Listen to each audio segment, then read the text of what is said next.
No es necesario, la ciudad está allí y esto es zona agrícola. ¿A cuánto se puede pagar hoy esta tierra? 300, 500, 1000 liras el metro cuadrado, pero mañana, esta misma tierra, este mismo metro cuadrado puede valer 60, 70 mil o incluso quizá más. Todo depende de nosotros, el 5000% de beneficio. Ahí está. Este es el oro hoy en día. ¿Y quién te lo da? ¿El comercio? ¿La industria? ¿El futuro industrial del sur? ¿Qué va? Invierte 2 duros en una fábrica y las reivindicaciones, huelgas, absentismo laboral. Acabas con un infarto y en cambio sí, nada de quebraderos de cabeza ni preocupaciones. Todo ganancia y ningún riesgo. Nosotros solo tenemos que conseguir que el municipio traiga hasta aquí las carreteras, el agua, la luz y el teléfono.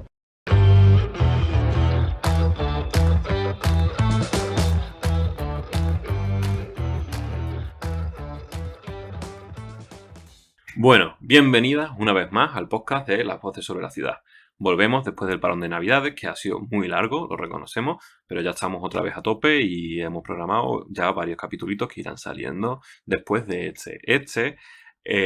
Bueno, me toca presentarlo a mí porque básicamente ni María ni yo pudimos estar en la conversación y es porque fue un capítulo muy especial que se trata de la primera autoentrevista de la historia. Sí, ya lo sé, suena muy grandilocuente, pero si la extrema derecha ni siquiera contrasta los datos que dice, no voy a ser yo menos. Así que nada, bueno, es una conversación básicamente entre Iván Díaz Parra y Beltrán Roca, ¿vale? Son los dos autores de un nuevo libro que se llama El espacio en la teoría social.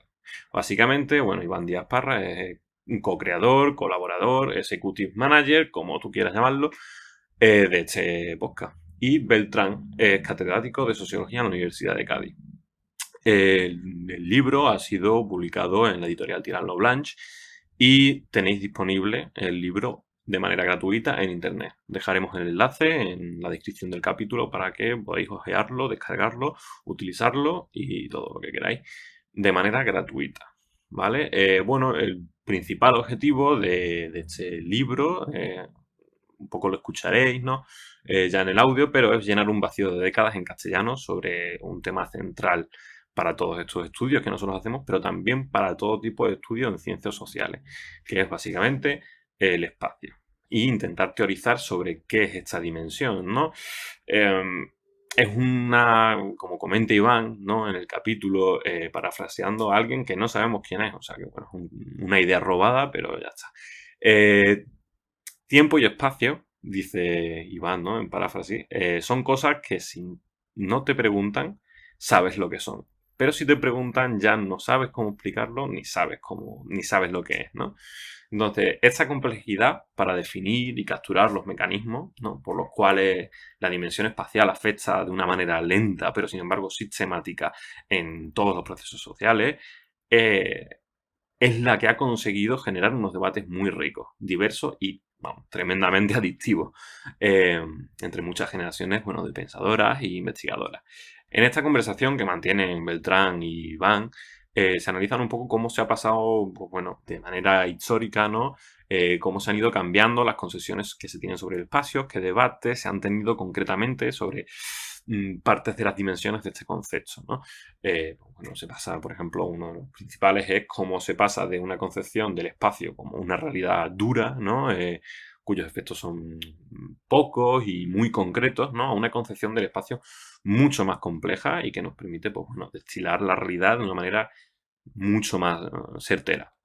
Se tratan también debates que han ido surgiendo al calor de la oleada de enfoques postmodernistas, en el cual, pues, bueno, básicamente ha habido una revolución en los enfoques espaciales, se erosionan ciertos consensos que había hasta entonces y se meten nuevos debates, nuevas líneas de debate, ¿no? En ese sentido también se analiza una figura un poco contradictoria, ¿no? Con un pie en cada mundo, el mundo del modernismo, un enfoque modernista y un enfoque postmoderno, ¿no? Como sería la figura de Henri Lefebvre.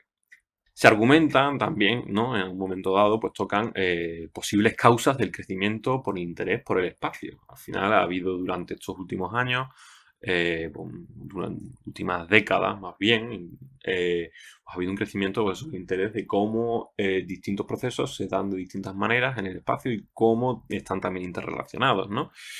Y bueno, pues intenta dar una serie de enfoques para entender esto. Además, es un texto que abiertamente le disputa al mundo anglosajón la dominación sobre las teorías del espacio. Se hace este esfuerzo conscientemente para desarrollar también las relaciones existentes entre las teorías que vienen de la península y de las teorías que vienen de América Latina, ¿no? Esa famosa iberosfera de la que se habla.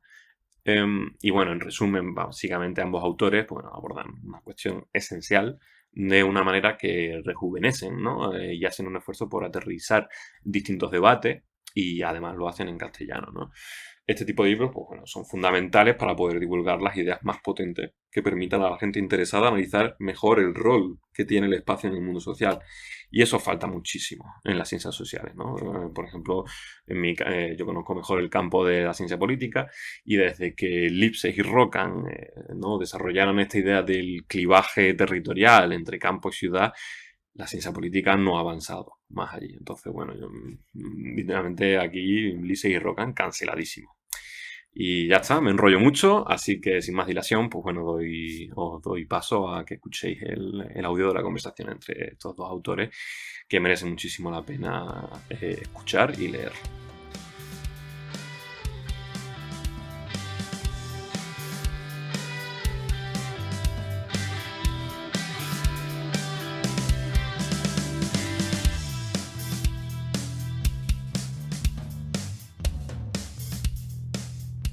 Bueno, pues aquí estamos con Beltrán Roca, ¿no? Y yo, Iván Díaz. Es una entrevista un poco rara porque, bueno, es sobre un libro que acabamos de publicar y lo hemos publicado los dos. Así que va a ser casi como una autoentrevista.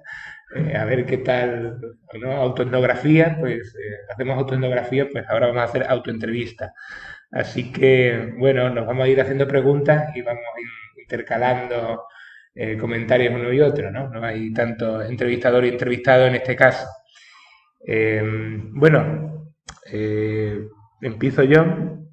Eh, bueno, Beltrán, ¿de qué trata el libro? ¿No? Cuenta un poquito ahí de qué trata el libro y de dónde viene la idea de hacerlo. Vale, bueno, el libro es básicamente una revisión de la conceptualización que se hace del espacio en la teoría social.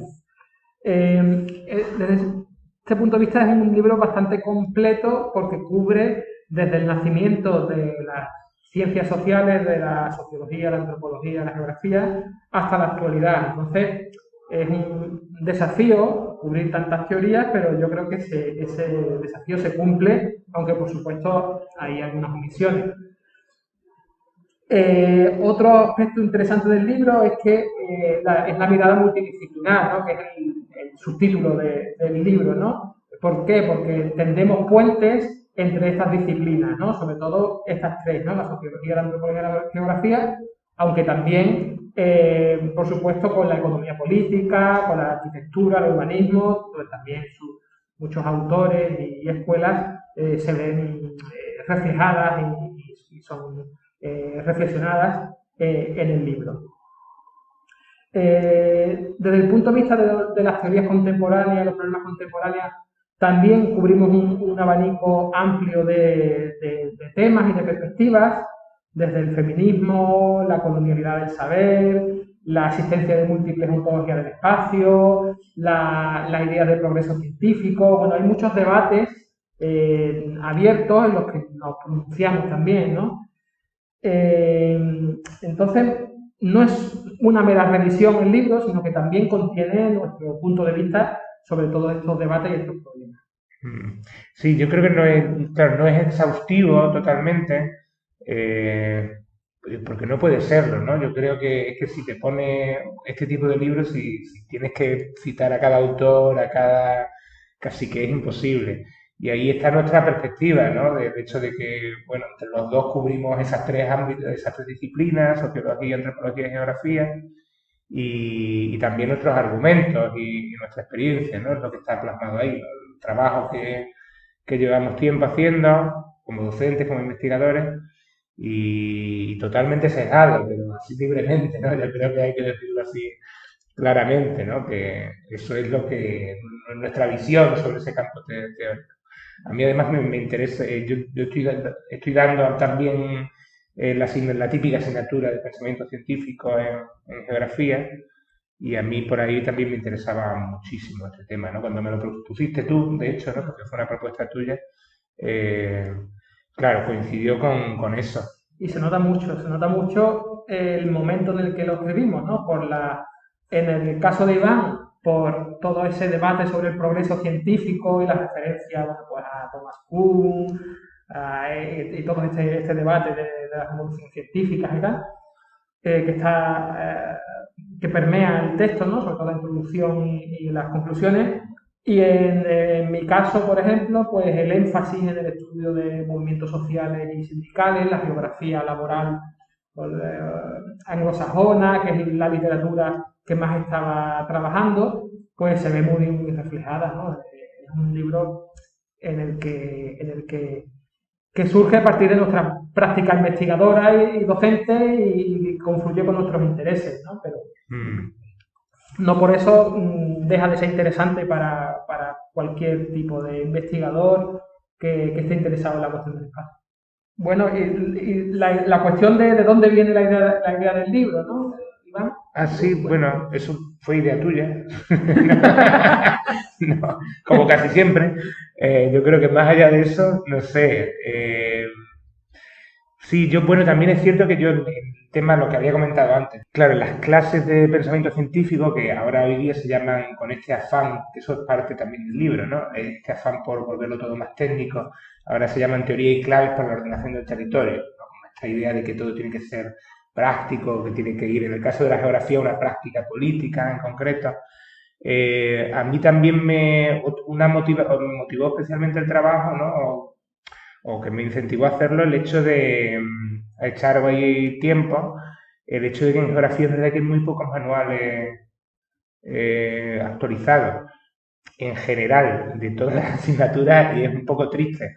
Pero, por ejemplo, en el caso de pensamiento científico, los chavales están estudiando pensamiento científico, eso no pasa en antropología, por ejemplo, porque la UNED tiene muy buena producción de literatura, pero en el caso español en concreto, y en el caso de la geografía, los chavales están estudiando eso con manuales que son del 89, 90.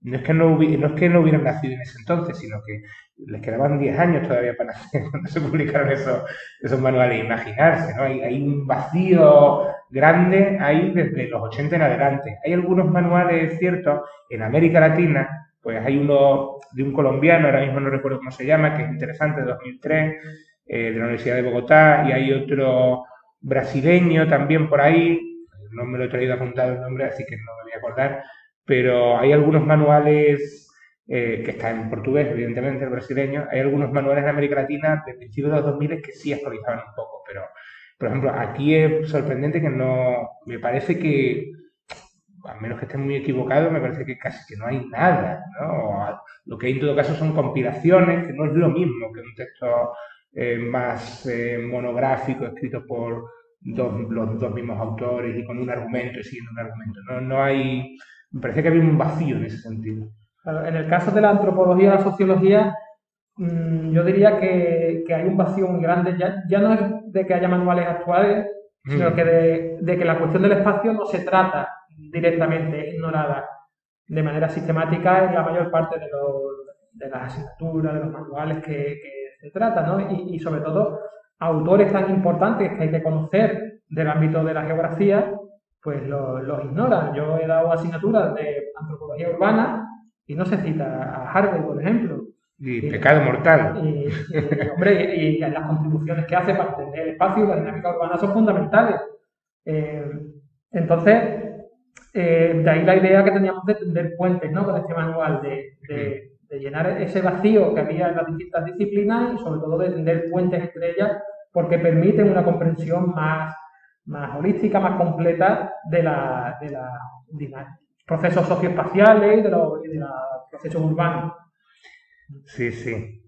Voy a ir lanzando algunos temas así polémicos, ¿no? El tema, por ejemplo, de las citas en el mundo anglosajón y todo eso, ¿no? Que mencionabas que tus principales referencias son del mundo anglosajón y las mías también, ¿no? Y también estamos hablando, eso está en el libro, muy presente, ¿no? Una reflexión sobre esa cuestión. Y luego también la relación con América Latina, ¿no? Y con el mundo hispanoparlante especialmente, ¿no? Dentro de América Latina. Bueno, ahí cómo vivimos esa contradicción, ¿no? Que además es una cosa como muy actual y que está muy presente en el texto. ¿Tú cómo lo ves eso?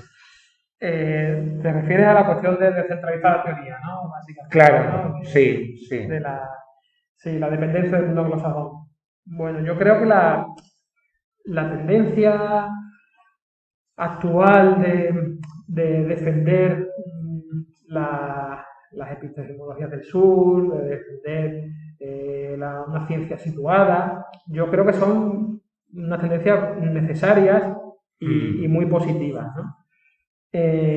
Precisamente por una cuestión de que, por varios motivos, ¿no? Uno, por ejemplo, es que conceptos que son acuñados en un determinado contexto no pueden ser extrapolados así tal cual a otros contextos, porque no sirven para explicar, no responden a lo que ocurre en esos sitios.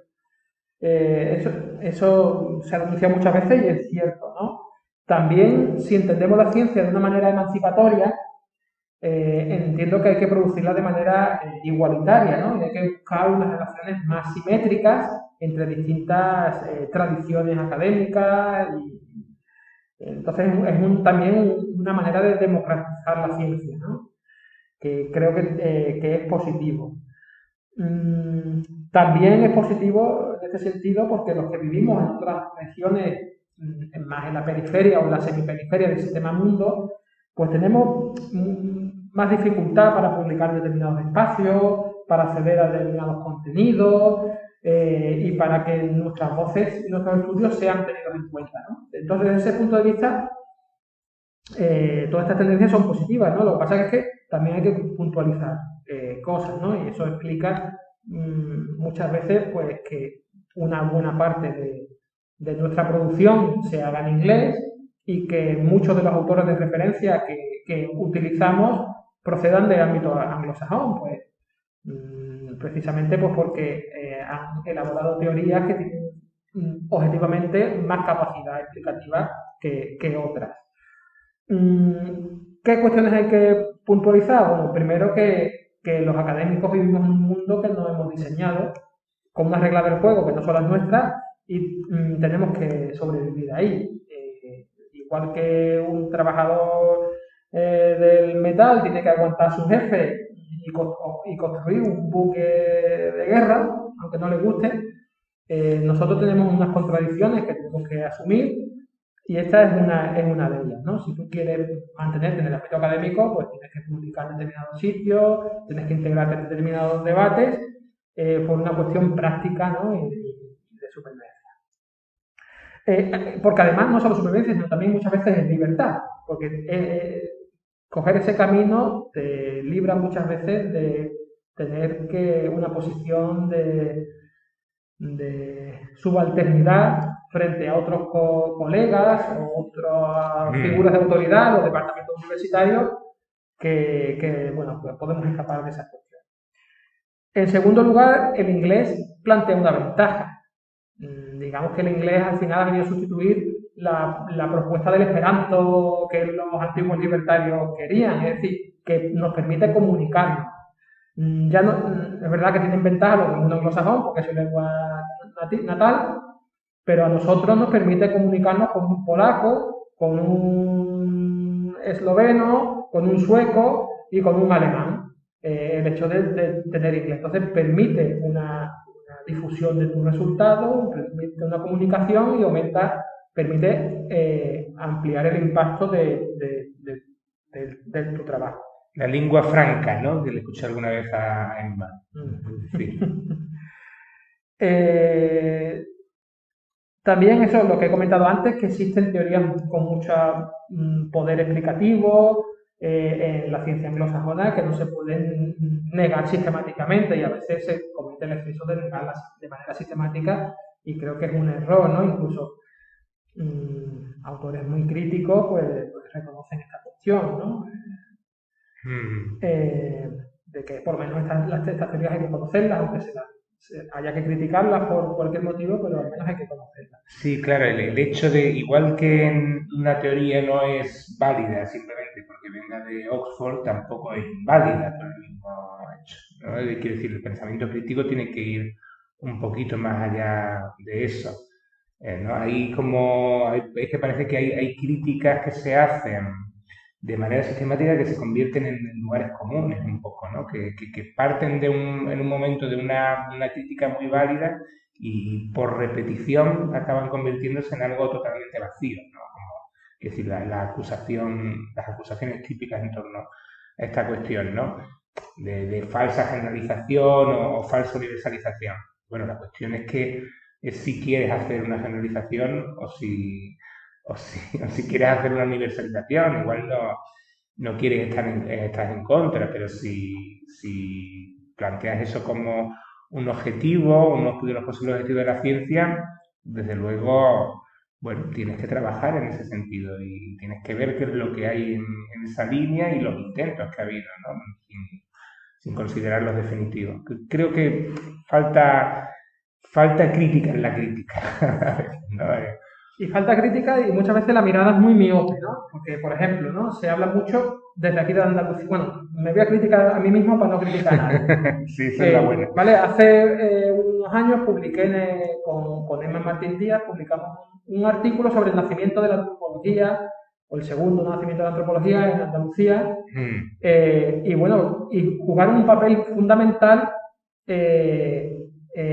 los antropólogos anglosajones que venían a Andalucía, claro, buscando esas sociedades campesinas, atrasadas, donde el anarquismo tuvo tanta importancia. Estamos hablando de Stanley Brandes, Julian Pearce Rivers, figuras que vinieron aquí a Andalucía a estudiar, ¿no? la cultura, la sociedad.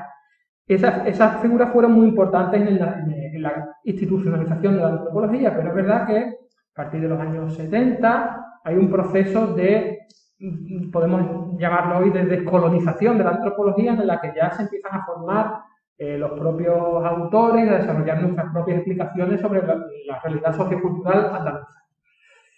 ¿Vale? Entonces nosotros titulamos el trabajo, lo publicamos en el American Anthropology, y era la historia de una disciplina descolonizada o algo así, ¿no? El caso de la antropología andaluza. Pero el proceso pasó una revisión por pares el artículo y también hubo un debate en la revista y algunos autores nos señalaron una realidad en la que no habíamos caído, o por lo menos yo no había caído, y es que el Departamento de Antropología de la Universidad de Sevilla surge del Departamento de Historia de América. Y una parte de su profesorado fue a estudiar a otras sociedades exóticas, primitivas, fuera de su país, que era en América Latina, ¿no? Sobre todo. Entonces, es una disciplina que se descoloniza, pero también es colonizadora al mismo tiempo. Y esa visión colonizadora nosotros la habíamos obviado en nuestra explicación. Y eso ocurre muchas veces con el discurso de colonial. Es decir, tú te tratas de liberar de unas cadenas, pero muchas veces no miras las propias cadenas que tú estás produciendo. No, bueno, un tema complicado, ¿no? Yo personalmente sí, como que lo critico mucho, bueno, ahí en el libro le damos un repaso grande y en otros trabajos que tengo también le dedico bastante tiempo a reflexionar sobre eso y siendo muy, muy crítico, coincido en todas las virtudes que Beltrán le ha asignado a las corrientes postcoloniales y descoloniales, también en las críticas. Y igual me centro más en las críticas porque creo que es lo que puedo aportar en un momento dado. Es decir, bueno, ¿qué limitaciones tiene esto? ¿Hasta qué punto aquí nos estamos yendo por un sitio que no tiene, desde mi punto de vista, no tiene mucho sentido, no tiene mucho por dónde agarrar? También porque creo que yo el tema de la producción cultural y el predominio de la producción cultural en anglosajón lo tengo muy presente y bueno, es algo totalmente cierto. La producción cultural, la académica y la de cualquier tipo. Yo creo que ahí deberíamos comparar la academia con Netflix un poco. Yo creo que podría salir una comparación interesante, ¿no? Hay un predominio total de determinados canales de distribución y de apropiación también de las ideas. No necesariamente, quiero decir, ni Hollywood ni la ciencia anglosajona hoy día se dedican a proyectar una cultura popular de Estados Unidos. Bueno, como los superhéroes, desde luego, sí son eso, pero van mucho más allá. Cualquier elemento cultural es apropiado en un momento dado. Y hay y esos canales de distribución, pues evidentemente están basados en sociedades muy jerárquicas, en relaciones desiguales, de centro-periferia. Eh, pero claro, eso vale para todo. Quiero decir, hoy día, pensando ahí en Netflix, ¿no? En Netflix, en Disney, parece un poco como que la crítica es un valor añadido. El producto cultural anglosajón, el producto cultural que utiliza esos canales basados en la jerarquía, en herencias imperialistas, colonial, etcétera, etcétera, es el producto más crítico y esa crítica es parte del valor añadido y es lo que lo hace más creíble y más interesante a lo mejor para las clases medias cínicas que los consumen a lo largo y ancho del mundo. Y pueden pasar cosas muy rocambolescas. No sé, a mí para publicar en alguna revista, el caso que me ha pasado a mí para publicar una revista muy puntera anglosajona en inglés, en una temática que creo que yo no tenía ninguna relación, obligarme ahí a introducir la cuestión de la descolonialidad por el hecho de que escribía sobre el mundo hispanoparlante. Por ejemplo, en mi opinión, eso no tenía nada que ver, ni aportaba nada, ni aportaba mucho, se podía hacer, pero la verdad es que no me parecía en absoluto indispensable para la temática que se abordaba, pero es una cuestión de moda y es una cuestión también claro, de poder y te ves obligado a escribir las revistas anglosajonas y te obligan a escribir sobre eso. Entonces todo está todo lleno de contradicciones ese mundo es un campo de minas, un campo de contradicciones, ¿no? Pero bueno, y tenía aquí también el tema claro, de si es posible una teorización general sobre el espacio, hay muchos espacios, ¿no? El tema de la arquitectura, la geografía, el arte, la sociología, la planificación. El espacio es una palabra tan abstracta, tan inaprensible casi, ¿no? La típica pregunta que le hago yo a mis alumnos, ¿no? O el típico comentario que le hago, el tiempo o el espacio, como cosas que si no te las pregunto, no sé quién dijo eso, alguien al que le estoy robando ahora mismo, pero sí, son cosas que si no te preguntas sobre ellas, sabes lo que son, pero si te preguntas sobre ellas, ya no sabes explicarlo, ya no sabes lo que son. ¿No? Es posible una teorización general del espacio, ¿no? De algo que se trata eso desde la pintura, desde la arquitectura, desde la ciencia, desde la política, desde la práctica política. ¿Tú cómo? Bueno, esa pregunta es muy complicada. Yo creo que no vivimos en un momento histórico que se preste a teorías generales de nada. No, sí. Yo creo que Lefebvre lo intentó, ¿no? Lefebvre hace un intento en ese sentido, pero yo creo que hay que ser más ecléctico. En ese aspecto sí los posmodernos tienen cierta razón, en el sentido de que hay que ser ecléctico y según el ámbito en el que nos encontremos, el problema que estemos estudiando, pues hay teorías que van a servirnos más que otras, ¿no? En términos generales sí, ¿no? Y nosotros en el libro nos posicionamos ahí, estamos con una perspectiva de influencia marxista, le damos mucho peso a la economía política para explicar los procesos espaciales, pero también depende un poco de dónde pongo el foco del problema, pues a lo mejor te interesan unas perspectivas más culturalistas, más totalmente de acuerdo. para procesos micro, depende de la lente, digamos que esto es como si estuvieras en un laboratorio, según donde pongas la lente, pues te harán falta unas herramientas teóricas o te harán falta otras. Y creo que es algo que le pasa a todo, que yo creo que hay consenso sobre eso, ¿no? Y algunos de nuestros autores de redes de cabecera, que decir, también Lefebvre, también la idea de Lefebvre sobre el espacio también es polifacética y de distintas filosofías, de distintas epistemologías. Harvey también tiene algunos textos que son muy lefebvrianos, muy robándole a Lefebvre a lo mejor, pero que también apuestan por esa múltiples perspectivas, según el problema, ¿no? En relación al problema que se esté tratando, distintas espacialidades. Lefebvre al final lo que hace es mezclar el aceite y el agua, la fenomenología, que es un corriente idealista, con el marxismo y su materialismo, y hace un cóctel explosivo, ¿no? Yo creo que, bueno, que es un poco a donde corren los tiempos, ¿no? A la hora de explicar las cosas. Sí, era un poco posmoderno.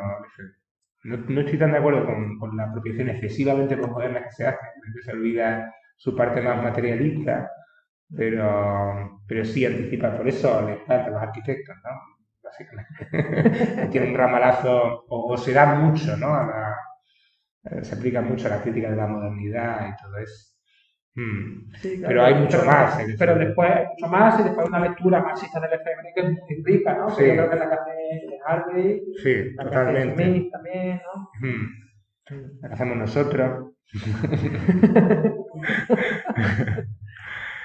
Sí, luego también, sí, bueno, en el libro además se aplica un poco esa perspectiva, ¿no? De decir, bueno, hay distintos tipos de espacios. Yo ahí también, y eso tiene que ver con, bueno, también el bagaje a la hora de hacer el libro, ¿no? Es verdad que, por ejemplo, encuentras en la historia de la geografía y de la antropología, encuentras muchas cosas en común. Claro, el espacio de la etnografía y de la geografía regional, pues es un tipo de espacio, ¿no? Una perspectiva sobre el espacio muy particular, del espacio concreto.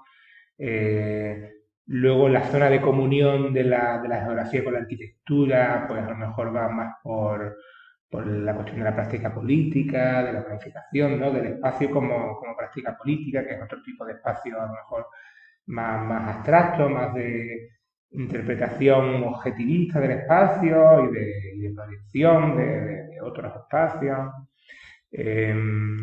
Sí, ¿no? Yo creo que el libro intenta recoger esa diversidad, ¿no? De hecho, el motivo del libro es... Sí, porque además ocurre una cosa, y es que muchas teorías que hemos estudiado en los manuales de geografía, de antropología, de sociología, de otras disciplinas, no teorizan explícitamente sobre el espacio, pero sí. llevan implícita una espacialidad, una selección espacial y una construcción del espacio, ¿no? Al fin y al cabo. Por ejemplo, la cuestión de la antropología, ¿no? El estudio de comunidad que predominó durante mucho tiempo, tiene una dimensión espacial clara, ¿no? Y cuando se critica eso, pues se está haciendo a favor de otras espacialidades, en un contexto de globalización, de flujo, de urbanización, de unos procesos sociales que trascienden, ¿no? De esas fronteras de la comunidad o del área cultural también, ¿no? Antiguamente. Pues todo eso intentamos extraerlo del libro e intentamos leerlo desde esa mirada del espacio. Sí, eso es un desafío también. No sé si salimos exitosos o no, pero el extraer esa visión del espacio de teorías, de enfoques en las que no hay una posición explícita sobre la cuestión, pero que está implícita, hay una posición implícita del espacio. Claro, sobre todo eso en, no sé, eso, la antropología, la sociología, que tiende a ser muy abstracta. Pues en la geografía, quieras que no, tiene que haber algún tipo de reflexión sobre el espacio porque es el objeto de estudio, o la arquitectura, el urbanismo, pero eso es un trabajo que hay ahí, ¿no? Sí. Eso, vamos, nos pasa mucho ahora, ¿no? Por ejemplo, ahora hemos trabajado hasta hace poco en un capítulo para un autor que está editando un libro, Andrew Herod, profesor estadounidense, y nos ha pedido un estudio del pensamiento geográfico, podemos decir, sobre las relaciones laborales y el mundo del trabajo en España y en el mundo hispanoparlante, ¿no? En América Latina. Y claro, ahí empezamos a indagar, es decir, empezamos a preguntar, ¿no?, a otros colegas, y la cuestión del espacio en la sociología del trabajo no se trata nada. Y además, y la geografía industrial tiene una trayectoria totalmente separada y sin ningún tipo de diálogo con la sociología del trabajo. Aunque en algunos momentos coinciden intereses de investigación, pero nada. No vas a ver un geógrafo en un congreso de sociología ni un sociólogo en un congreso de geografía, ¿no? Pero sí, esos estudios implicaban una espacialidad. Pues, por ejemplo, en el ámbito de las relaciones laborales, pues hay momentos en los que te interesa la representatividad en los centros de trabajo o la representatividad a nivel político estatal en los espacios de diálogo social. O cuando pasamos a los comités de empresa europea, la europeización de las relaciones laborales, todo eso implica una espacialidad, ¿no? Entonces, pues, son debates que hemos tenido y seguimos teniendo porque es una mirada muy rica y muy ilustrativa sobre la propia investigación científica, ¿no? Sí, además que también eso es otra idea muy de Lefebvre, ¿no? La idea de que tampoco somos compartimentos estancos, ¿no? Las disciplinas, ¿no? Hay mucha conexión, hay procesos comunes, ¿no? Probablemente las aislamos mucho por una cuestión de la práctica, de las universidades y la academia, pero bueno, sobre todo en las disciplinas sociales hay una historia común, hay perspectivas comunes, casi que siempre, eso, pensando de nuevo en las asignaturas que se dan pues supongo que en sociología también, aunque no he hecho esa carrera, pero la en geografía, en antropología, las historias sobre las asignaturas sobre la historia, sobre el pensamiento científico en esas disciplinas, creo que se quedan incompletas siempre por la falta de interdisciplinaridad, ¿no? Porque realmente tú igual no puedes comprender realmente la historia de una disciplina, de esas disciplinas de manera aislada, independiente de las otras. En ese tipo de asignaturas creo que habría que tener una perspectiva más abierta a los otros, no tan corporativa. O un nacionalismo disciplinar, ¿no?, podemos decir. Sí, bueno. Bueno, tengo otra temática aquí, que yo creo que es la última que había, que es la de, claro, el espacio, ¿no? Y la moda del espacio. La moda del espacio, bueno, no sé si moda es un poco despectivo, lo estoy utilizando mucho ahora, pero con una perspectiva crítica, pero bueno, creo que se entiende. La idea de que, esta es la idea de que ha habido un giro espacial, en realidad es algo bastante viejo, viejo como nosotros, porque casi que es algo de finales de los 70, a principios de los 80, y que ha habido bueno, que se produce un quiebre epistemológico ahí dentro de las ciencias sociales, en las cuales se desplaza, igual que hay un giro cultural en el que se desplaza un poco la cosa desde la economía política hacia la cultura, hay un giro espacial en el que se desplaza la cosa, los intereses, las perspectivas desde la historia o desde el relato histórico al estudio del espacio, que tiene que ver con la filosofía postestructuralista, el impacto de la filosofía postestructuralista en las ciencias sociales, el posmodernismo, todo eso. No sé, ¿qué pensamos sobre eso? Hombre, yo creo que ahí lo que tiene mucho peso, yo creo que es el proceso de globalización, ¿no?, que se va intensificando a partir de los años 70 y los investigadores sociales se van dando cuenta de que dentro de las fronteras nacionales, si estudias una realidad dentro de unas fronteras de Estado-nación, se te escapan cosas, porque hay una serie de flujos, de movimientos, hay una serie de niveles jerárquicos espaciales conectados, ¿no?, como de escala, ¿no?, como si fuera una matriosca rusa. Entonces se empieza a hablar de globalización, de localización, de globalización, de gobernanza multinivel en el ámbito de la ciencia política. Yo creo que toda esa conciencia de la interdependencia y de distintas escalas produce favorece esa mayor hincapié en la cuestión del espacio y sobre todo en el tema de la escala en un momento determinado. Y eso, pues, tiene una influencia, yo creo que positiva en un momento determinado a la hora de incorporar el espacio dentro de la investigación. Yo creo que fue un acierto. Lo que pasa es que teorías posteriores pues empiezan a poner de manifiesto que las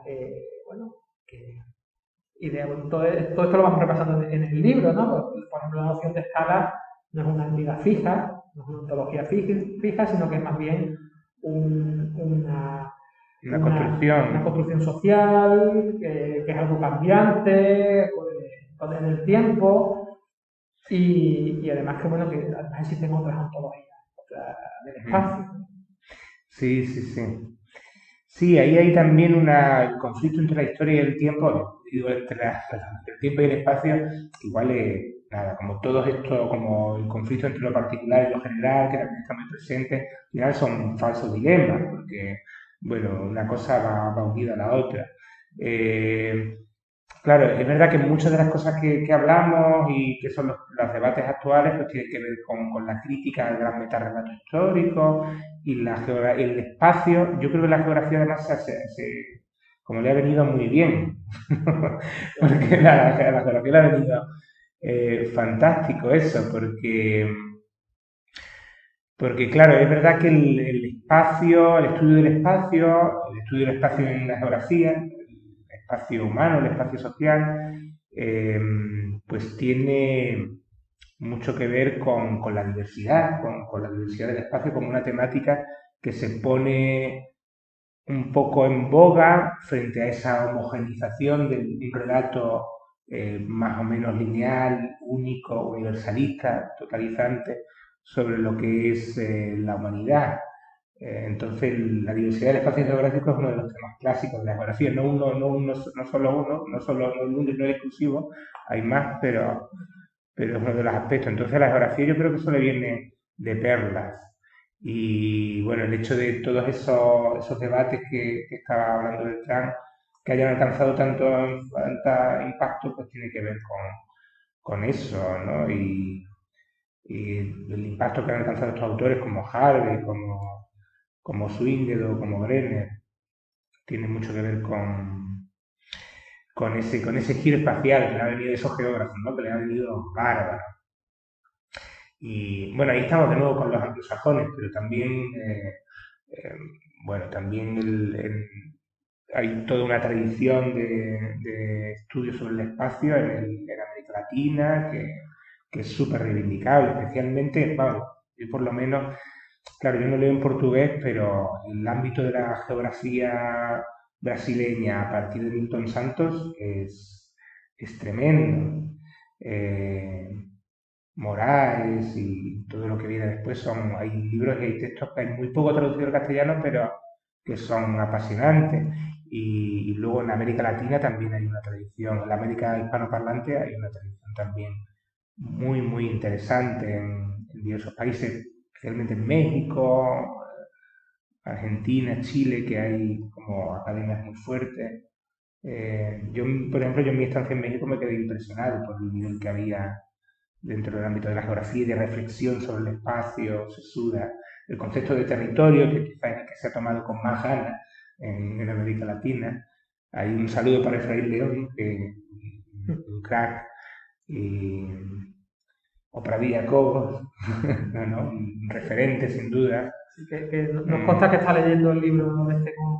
Sí, esperamos ansiosamente su crítica, que esperamos que sea destructiva además, ¿no? Porque nos gusta. Nos gusta el debate. Sí, pero luego, aparte de la moda de la geografía, del espacio, de la arquitectura, también está claro, el hecho de que el metarrelato también tiene su interés, precisamente como que sí, tú puedes describir igual que lo que nos pasa con la etnografía, lo que nos pasa con la geografía regional o con la nueva geografía regional o nueva geografía cultural, que la descripción del espacio concreto es muy interesante, pero no dónde está lo general, dónde está ¿no? Lo universal ahí, cómo volvemos a eso de alguna manera, para aquellos que decidimos no descartarlo, la interconexión de todo lo que existe, cómo volvemos ahí. El relato histórico creo que es fundamental. Yo creo que es fundamental para la sociología, para la antropología, para la geografía. Y de hecho la posmodernidad también ha generado sus propios relatos. Todo este relato de la colonialidad es un relato prácticamente universalista. Al mismo tiempo que critica, es un relato universalista que critica una universalización para proponer otra variante en todo caso. O, bueno, los discursos sobre la globalización, que ya son más lejanos, también hay algún tipo de relato, de metarrelato histórico, o yo qué sé, ¿no? Todo el relato también del colapso, ¿no? Todo el discurso también es es una vía ya posmoderna para volver a lo general, a lo universal, a la interconexión de todos los procesos. Entonces, claro, no descartaría eso, en absoluto. No lo dejaría aparte, ¿no? No dejaría esa herramienta. Aparte no se la dejaría a los positivistas, ¿no? Que peor todavía. No hay que utilizar todas las armas a su alcance. Tengo una pregunta aquí para ti que dejó Mansilla en el último programa, porque estamos ahí con el tema de que... Dejarle una pregunta al siguiente. Dejarle una pregunta al siguiente, fíjate. No fue idea mía, por supuesto. Y es lo que preguntó en el anterior programa, luego tienes que dejar tú una para el siguiente entrevistado, o la siguiente entrevistada, que probablemente sea ella. Lo que dejó es cómo enfrentaría, ¿no? Porque él leyó tu libro sobre la antropología anarquista, que lo mencionó, y preguntaba cómo enfrentarías desde las posturas anarquistas teóricas y políticas el futuro de la ciudad, siendo además como eres militante anarcosindicalista. Vaya pregunta. Ahí queda. La cuestión del futuro de la ciudad desde una perspectiva libertaria o emancipatoria, bueno, pues ya sabemos que la ciudad cambia o se transforma en base a una dialéctica entre las dinámicas de acumulación capitalista y las dinámicas económicas y la acción de los movimientos sociales urbanos, del movimiento obrero, de los trabajadores, ¿no? y de los vecinos que tienen una agencia espacial también, ¿no? Entonces esa dialéctica, esa pugna es lo que transforma la ciudad, ¿no? Entonces, pues yo creo que precisamente una visión libertaria lo que tiene que poner énfasis es en ser capaz de reconocer esa agencia espacial de los vecinos, de la clase obrera, de los movimientos sociales urbanos, de poner de manifiesto la capacidad de transformar la ciudad por parte de la gente. Yo creo que eso es aplicar una mirada libertaria a estas cuestiones y es algo que hace, por supuesto, el OACU, el Observatorio de Antropología Urbana, a que pertenece José Mansilla, pero también el trabajo que hace Iván Díaz Parra, una parte del trabajo que hago yo y que hacen pues, muchos investigadores, por suerte, muchos investigadores organizados. Todos los integrantes de la red de conflictos urbanos que hemos formado recientemente, yo creo que eso al fin y al cabo estamos aplicando una mirada emancipatoria y libertaria a los desafíos de la ciudad y del espacio. Bueno, muchas gracias. ¿Nos queda algo en el tintero que queramos añadir sobre el libro? Bueno, que recordar que si alguien es fetichista del papel, lo puede comprar, pero en las librerías y tal, con Tirán, pero también está en acceso abierto en internet desde la página de Tirán y se puede descargar el PDF de manera gratuita y utilizarlo y bueno, se agradece. Si la gente lo lee, que nos escriba, que nos critique, eso siempre para un autor, siempre, o por lo menos para nosotros, es agradable. Así que se sientan libres de... Sí, yo creo que ahí tenía que decir, porque en algún momento tenía que haberlo dicho, pero no lo he dicho, también hombre, agradecer también a algunos referentes también del Estado para este tipo de trabajo.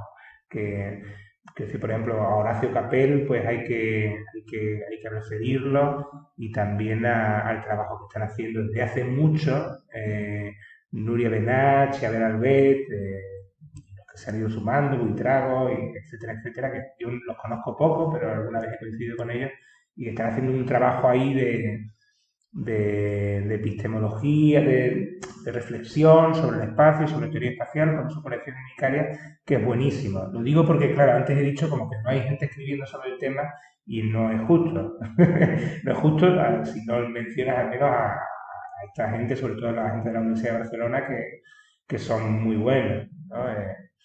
Y hacen cosas muy interesantes. También habría que reconocer también, bueno, que hemos publicado el libro en acceso abierto gracias a la financiación de la Facultad de Ciencias Sociales y de la Comunicación de la Universidad de Cádiz, a la cátedra Jean Monnet Civipol, de la cual pues soy, cátedra no, módulo Jean Monnet Civipol, del cual soy coordinador, y del proyecto de Iván Díaz Parra, cuyo título Procesos socioespaciales y algo más sobre el turismo. Financiado por la Junta de Andalucía, el plan andaluz de investigación, el PAIDI, y que nos ha costado que nos suelten el dinero, porque los caminos de la burocracia son inescrutables, pero al final lo hemos conseguido. Tardó como 6 meses, pero hemos conseguido poner el dinero para acceso abierto. Sí, pero eso es mérito de la Universidad de Sevilla. Sí, la burocracia universitaria es terrorífica, pero bueno, eso ha sido probablemente así desde tiempos inmemoriales. Desde los Austrias. Yo creo que no, que han empeorado mucho últimamente, y no sabemos hasta dónde. Bueno, después de los agradecimientos, el palo, ¿no? Bueno, pues muchas gracias y nos vemos la próxima.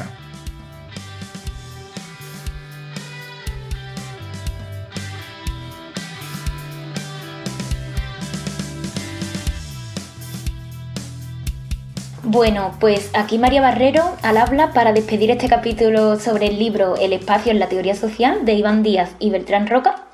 Quizás el sonido haya sido un poco pobre, esperamos ir mejorando en los próximos capítulos y lo sentimos. Recordad que el libro está disponible gratuitamente en internet en formato PDF en la página web de Tirant lo Blanc Humanidades. Os dejamos el enlace en la descripción de este capítulo en todas las plataformas. Recordad que estamos en Spotify, iVoox y el canal de YouTube de la red Conflictos Urbanos. Nuestras redes sociales también estamos en Twitter en @ciudad_voces y en Facebook en @ciudad.voces. Como hemos hecho en otros capítulos, vamos a seguir hablando de teorías y conceptos útiles para interpretar la realidad espacial urbana, la visible, pero también de lo que hay detrás del telón, en qué contexto se teoriza e investiga, quién teoriza e investiga, qué voces se silencian, qué voces se ocultan, algunas herramientas metodológicas, etc. El siguiente capítulo, el número 3, tendrá como temática las migraciones hacia las ciudades desde el campo y desde otros países. Contaremos con investigadoras muy interesantes que trabajan esta temática en el marco de América Latina. Ana Melisa Pardo Montaño, de la Universidad Nacional Autónoma de México, y Mariela Paula Díaz, de la Universidad de Buenos Aires. También contaros que nos vamos a animar con otro formato. Habrá capítulos más cortos y los capítulos largos probaremos hacerlos con más personas, reseñas de películas y libros, algunos al estilo club de lectura con libros que consideramos clásicos imprescindibles, etc. Esto es todo. Despedimos Las Voces sobre la Ciudad, el podcast de la red Conflictos Urbanos, coordinado por Miguel Bravo, Iván Díaz y María Barrero. Hasta pronto.